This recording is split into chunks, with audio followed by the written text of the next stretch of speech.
Sorry in advance, this audio is going to be really scrappy, so I'll do some voiceovers so you can understand me. Okay, enjoy the show.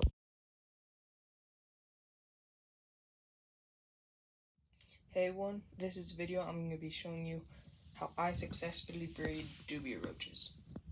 Here is my ventilation strip.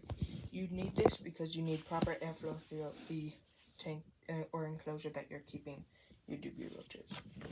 Now if I take this off, it's just a big strip I cut out in this lid and glued and taped to the top, so it will stay there.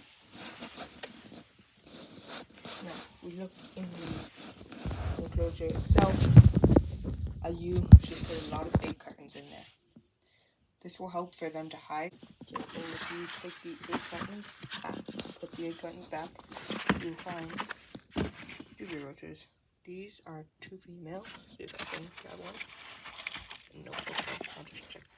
Oh, there they are. This one. This is a female. You can tell it's a female because it has no wings, or these tiny wings. You can see there. And they're more chunky, I'd say, than the males.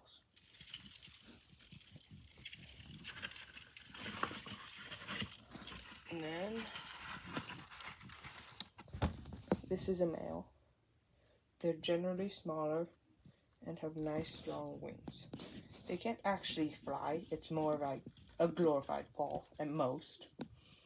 But that's how you tell the difference between them. And generally, you want the ratio between male and female to be 1 male for every 5 females. This is because the males will tend to pester 1 female if you have a 1-to-1 ratio. So you want like 1 to 5, so the male will keep rotating to another female every time it breeds. Take out this egg carton, or these egg cartons, multiple now. Shake them out.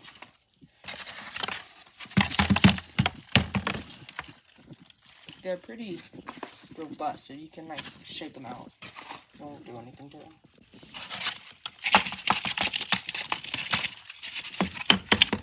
Oh, that's fine.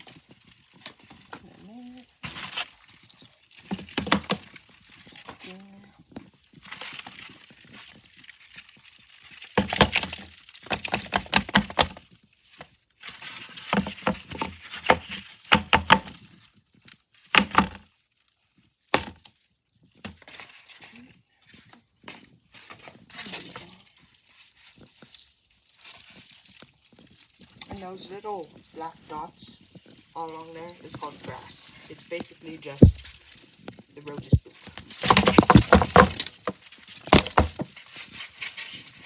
What I'm basically saying here is I'd recommend wearing a mask when cleaning out the frass because you can develop an allergic reaction to the frass. I'm not wearing a mask here because I was filming and you won't be able to hear me. I use paper towel because it's just really easy to clean when it gets like all covered in frass. I'd say you want to change their bedding about once a week, and that should be good. Not good. So I'm just gonna remove this. I'm gonna do cleaning today.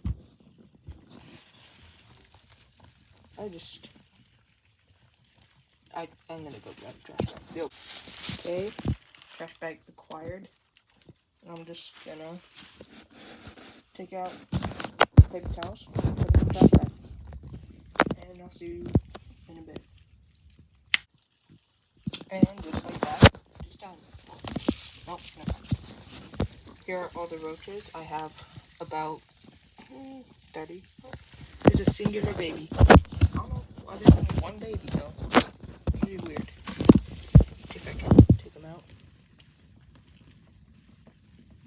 Maybe he's like, he's probably in a sticky that I didn't find. I recommend separating the babies when they're born. There's an easy way to separate them by like drilling holes into a bucket. And I don't use that because it's just like, I don't know, I want to buy some buckets and drill holes in them. Seemed like a little work. But here's a baby just crawling up my arm. And I should probably talk about what you do with the babies. Okay, what you do with the babies is you make a little baby bin, which can be simple. It's a critter keeper with some egg cartons in it. Just put them in. I have lots of babies that I've produced in here. See if I can find some. There's one just hiding in the crevices. I have to hide under the paper towel, so it's nice. You take them away so the mother doesn't work on like helping to raise these babies, so she'll just keep producing babies if you take them away. If she'll produce them faster, basically. And for food for roaches, I just like put lettuce, apples or oranges, and I put oats in there because they seem to like those a lot. And it looks like they've already took some holes out of the lettuce, huh? And then put apples in here. I always keep the food fresh because it just stops with mold. It helps with mold reduction and all that jazz. And then this is the adult food. I usually give them oranges, but we didn't have any today. I give them oranges because it gives them great hydration, and apparently it makes them want to breed more. I don't know if that's true, but apparently it is. So okay, it works for me. I only have one reptile, so I don't need a lot of Dubia roaches breeding. One common mistake for beginners is that they start breeding too much, and that's a common problem. Like they start getting like 150 roaches and they only have 2 reptiles. That's not gonna do very good. That'll just be like you'll get overcrowded very quick. And as far as feeding goes for the roaches, I don't use any, but I still get pretty good amounts of babies. I don't use them because I just put them in my closet over there. It just, I don't know, they like the dark. I would recommend like an opaque box, but I just use a clear box and put it in my closet so they feel nice and secure. I think it gets pretty warm in my closet because they breed regularly.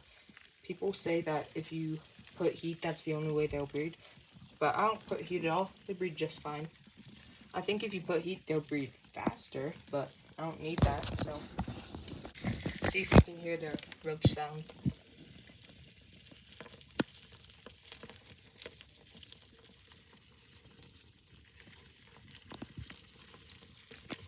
Yeah, it's like rain. It doesn't show much when you actually have them, just when they're.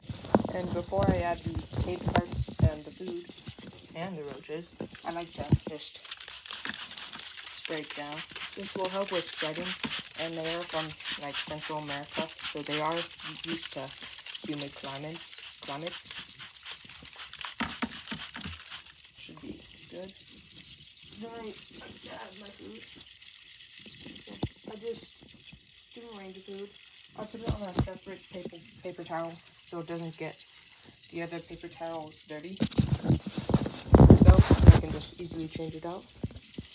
And then I like to the 8 cartons and put the big ones on the bottom first because that's where they like to hang out. Just kind of chuck it in there. Let's see. And I like to use these tops to cover up the holes so they feel more secure. A lot of people do this, and I like to do it. And then here we go. Then it's time to add the roaches.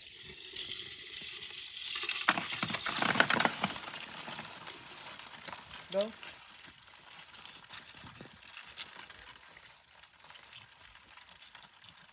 And they run off. It's like hell for the adults. It's really not that difficult. The babies aren't that difficult either.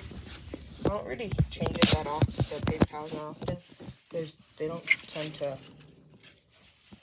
have a lot of frass. There's the frass right there. Tiny. Yeah, it's tiny. Once again, you cannot hear me. What I'm saying is, they don't produce much fast, so I change the bedding about once every 2 weeks. I don't change it very often because they don't produce like any at all. All these roaches are different ages. There's some that are like 2 months, some that are 2 weeks. There's a range of different ages, but they can all live there and they don't really bully each other, so that's great. Roaches. It works fine for me. A lot of people disagree, but I won't do it how you think you should. You really can't hear what I'm saying here, so I'll just sum it up, saying, please consider subscribing. It will help this channel grow and help me produce more reptile content that will help others join this hobby. Thank you, and have a good day.